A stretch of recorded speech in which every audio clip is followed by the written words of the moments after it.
Hey homies, you Fragment here. Welcome to another Fragrance FIRSTS video.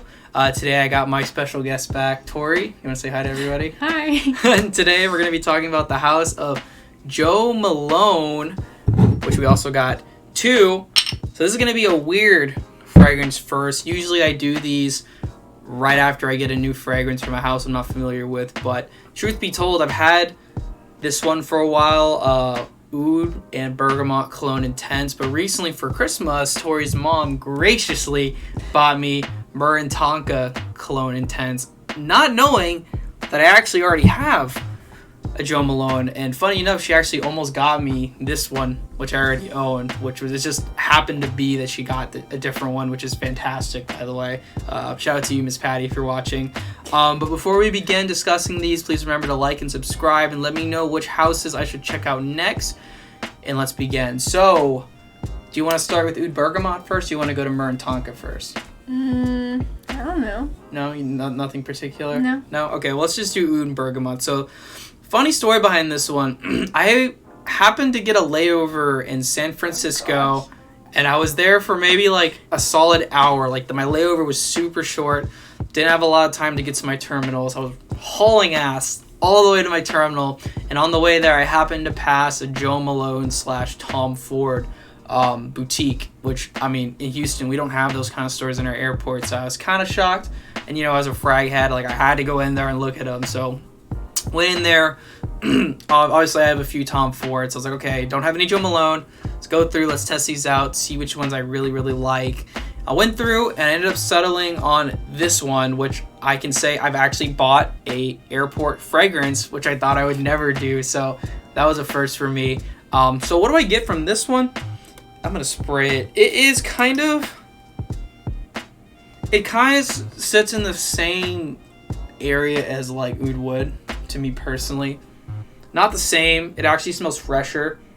Oud Wood smells a lot more like masculine and like musky, woody. This is more fresh, in my opinion. It's not like a dirty oud. It's just kind of fresh, and it's oud and bergamot. So I'm assuming the really tart freshness comes from that bergamot. I don't know the other notes. Jo Malone, I'm not sure if they have other notes besides these two. It's called Oud and Bergamot. But the naming is weird. It's Cologne Intense, but the concentration is, I believe, in Eau de Parfum, which I'm pretty positive that's what it is. So I don't know why they call it a Cologne Intense, which cologne is like the lowest concentration you can get. So it's kind of a weird name. But in terms of like presentation, like, what do you think of, like, do the bottles look nice to you? Do they feel pretty expensive? Like, because I think this little one was like $150 and the bigger one's like over $200. Yeah, I kind of like how the cap like comes off. You do? Yeah. Does it feel? But like the bottle, it's kind of plain. You think it's plain? I mean, I feel like with their logo and stuff, it looks good. Like, maybe it's just, I have to say, I'm not a big fan of the stickers. I don't understand why companies do this. It's the same thing with Tom Ford. They do the stickers, and they're extremely expensive. And correct me if I'm wrong, is Jo Malone, do they make clothes and stuff too? Or is it just fragrances? Do you happen to know? I really don't know, honestly. No, I think it's, like, I've seen, like, my mom gets, like, soaps from there, like, just different things like that. But I don't know if they have clothes. I'm pretty sure they don't, but don't quote me on that. So you think it's strictly beauty? I think so, Okay. but like not even makeup or anything like that. Like, it's just fragrances and like soap bars and just like little things you put around the house and stuff like that. Okay, so I didn't want to accidentally say it's like a Tom Ford, because in terms of like the pricing of their fragrances, they're kind of in the same vein as Tom Ford. But Tom Ford, they do clothes and fashion, stuff like that. So I was about to say they're similar, but they really are only similar in their fragrances and how I guess they're created, in a sense. I guess it's kind of weird to say, but they're apparently Jo Malone just doesn't do clothes. So I'm gonna take your word on that. I don't really know. I don't know for sure, but they're priced very similarly. So just keep that in mind. One thing I will say about this one, because I've had this one a lot longer than the other one, so I feel like I can speak on this one a lot better. It does not freaking last on my skin. Like, it's literally disappears in like an hour, and that bothers me so freaking much because I paid so much money for this, and I love the smell of it. But it does not last, which freaking sucks. That's why you test your fragrances before you buy them, kids. But what do you actually think of it? Like, what is it, when should you wear this? Is it sexy? Is it masculine? Like, what? These are unisex, by the way. I think it's masculine, to be completely honest. I feel like winter, I feel like it's, a good... Winter scent? Yeah, for some... Do you agree with that a little bit, or...? I think it's a little more year-round. I think the bergamot really helps freshen it up a lot. Personally, I feel like I could just... Not dumb reach. I feel like this is more like a higher tier than, a dumb reach.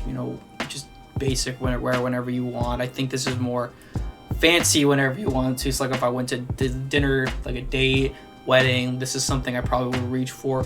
A problem is it just doesn't last. So I need to bathe in this stuff to make it last. I mean, it sucks. It's an intense fragrance. They have the regular line, which isn't they look just like these, but they're in clear bottles. Which I might... Yeah, I've seen those. Wood sage and sea salt is really, really good. I'll have to show you that one sometime. But overall, what do you think of this? Do you like it? Do you think it'd be worth it based on just the scent, what you've tried? Yeah, like I said, I definitely would lean more towards, masculine. So, personally, I wouldn't wear it, but, I do like it a lot. You do like it a lot? Okay, so this one's a winner. And I would have to agree, it smells good, but try it on your skin. Don't just blind buy it like me.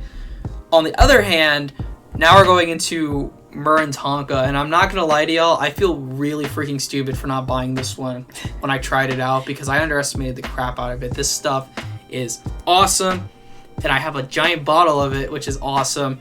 It smells freaking fantastic. I never really knew what myrrh smelled like pretty individually like it does in this one. It is, in the weirdest way, it's oh man, it's like it's really hard to describe. It's very powdery note for me. And I know myrrh is supposed to be more like a flowery, powdery note, but it's not like a super feminine take in this fragrance for me. It's a lot more unisex. I do not think this leans masculine or feminine, and it lasts a flippin' long time. Like I was telling you when I first got it, it just would not get off my skin. I would wash it, it would not leave.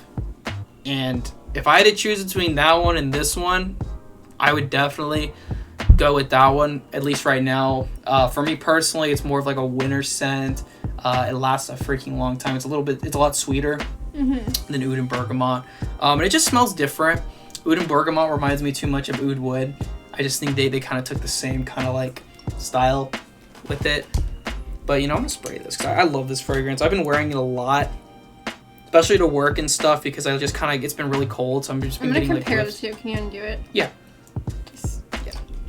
Getting whiffs and stuff throughout. It's one of those fragrances, kind of like Memoirs of a Trespasser, or whatever. You're kind of just moving around.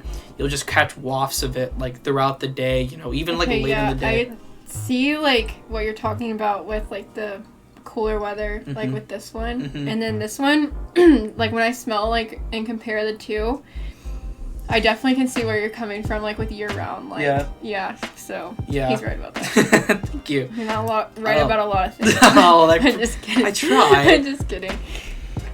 But yeah, so this one especially, you really don't get that vanilla too much at the top. It's sweet, but you really get that vanilla sweetness really in the dry down when it actually starts to kind of settle in, and it smells freaking fantastic. It's I really like the way that one smells. It's more of a natural vanilla. Yeah. It really goes in that same direction as Memoirs of a Trespasser, except that one is a lot more vanilla-y. This one's a flowery vanilla-y smell, and I flippin' love it. It smells awesome.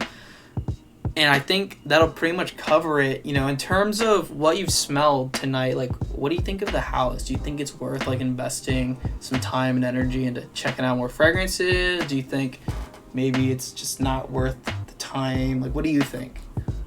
To be completely honest, I'm stuck in the middle, because I've never really been that big of a fan of Jo Malone, because my mom has gotten some stuff from there, and I've just been around it growing up. And I've never been a huge fan, but I mean, based off of these two, I like them. You do like them? I don't know if it's I like the more masculine, for men, and I don't I guess the perfumes for women. I don't know. I don't know if I need to go further into that and test and see. But yeah, I guess that's what I have to say about that. And in terms of fragrance as an art, do you think these are like unique? Do you think they're kind of like not basic, but they're like standard? I guess is kind of a good way to put it. I think they're a little bit more unique. You think so? What do you think? I would say Oud Bergamot, not so much, but I would say Myrrh and Tonka 100%. Okay. And that's coming from somebody who has a crap ton of fragrances back there. This is definitely the more unique one, in my opinion. There's definitely a few that I'm kind of interested in. Like there's one like English pear and something, and like blackberry and something. Like I love the names. Some of the notes just really stand out to me. And I love strawberries. If there's a strawberry fragrance, like a note, I'm gonna buy that like in a heartbeat. But yeah, in my opinion, I'm still kind of mixed. You know, I really like Myrrh and Tonka, but I think this kind of goes in the same vein as Tom Ford. For the price, it's just a really hard sell unless I can buy them discounted. Because, I mean, I could have the 130, 140, 150, whatever I spent on this one, I could have gotten another Argos fragrance. And I love Triumph of Bacchus. I love it to death. So, yeah, I mean, I think that'll pretty much cover it. Those were our first, not really our first impressions, but our discussion on the house and what we think of the fragrances. Because these are the first fragrances I've gotten from the house. So that's, just how a fragrance first works. We just kind of discuss the fragrances I've got first in the house, what we think of them and all that jazz. But, yeah, that'll be the end of this video. Please remember to like and subscribe. Fragment out.